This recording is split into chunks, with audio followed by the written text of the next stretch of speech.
for the war in which his papa and my papa died. Afterward, when I stole upstairs to Misha's room to take him food, Misha said, "It is time the Tsar let the people decide for themselves what is best for their country." "You are wrong," I said. "How can the people decide when they are uneducated and ignorant?" Misha asked angrily, "Whose fault is it that they are uneducated?" I told Misha that the Tsar, whom everyone called Tsar Batyushev, Little Father, was God's representative on earth and must surely know what was best for Russia. Misha's ideas were dangerous, and I worried that they would get him into trouble. Now Misha turned away from the balcony. "I'm going down into the street with the people," he said, and added in a sarcastic tone, "I want to hear what they are saying on this glorious occasion." "Misha, take me with you," I coaxed. "With your fancy clothes and your furs?" He shook his head. "Wait a moment," I pleaded. "I'll borrow something from the servants' hall."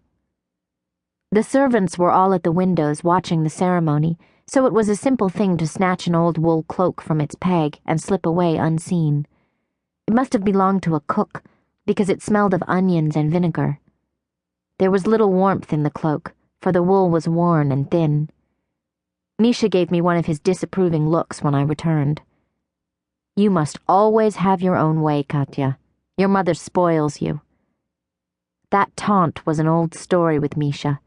I paid no attention, but followed him out a side door, hurrying to keep up, for he was stalking on ahead, pretending not to know me. I had been on the Nevsky Prospect hundreds of times, but always with Mama, or my governess, Lydia. Never before had I seen such crowds. When I finally caught up, I hung on to Misha. As the people pressed against me, I whispered to him, "They smell." Under his breath, Misha hissed, "They have no soap, and for that matter, how much water can you carry up 4 flights of stairs?" "Everyone has water in their houses," I protested. "You are a fool, Katya. You know nothing of the world." He shook off my hand and pushed his way to the front of the crowd.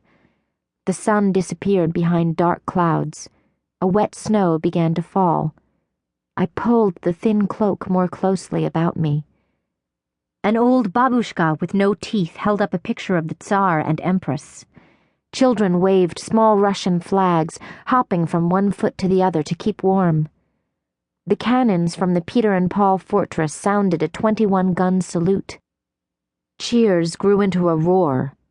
The crowd pushed toward the street, carrying us with them.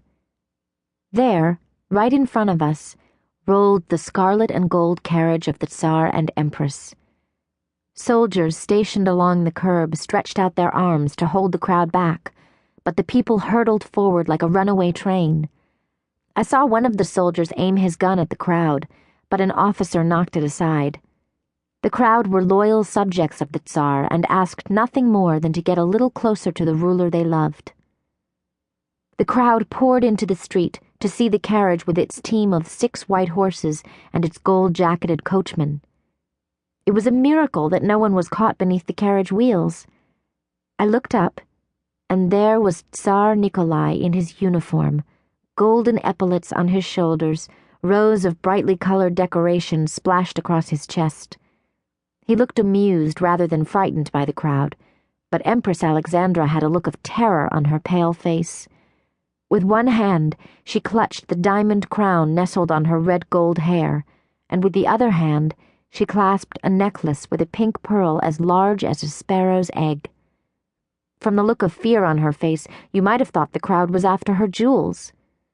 As the carriage wheeled into the entrance of the cathedral, the crowd drew back like a huge beast letting out its breath. I was giddy with excitement. I poked Misha cruelly. "There, you see? The people love the Tsar." Misha shrugged. "Even starving people like a good show, Katya. Now come inside before you get trampled and I get blamed. And Katya, you must promise not to tell your mama of our little adventure." "I promise." At the mansion, I pulled off the cloak, still damp from the wet snow. There was a tear in it. "I hope no one sees me put it back," I whispered. to keep listening to this audiobook. I've left you a link in the description so you can do it, at no cost thanks to Audible's 30-day free trial.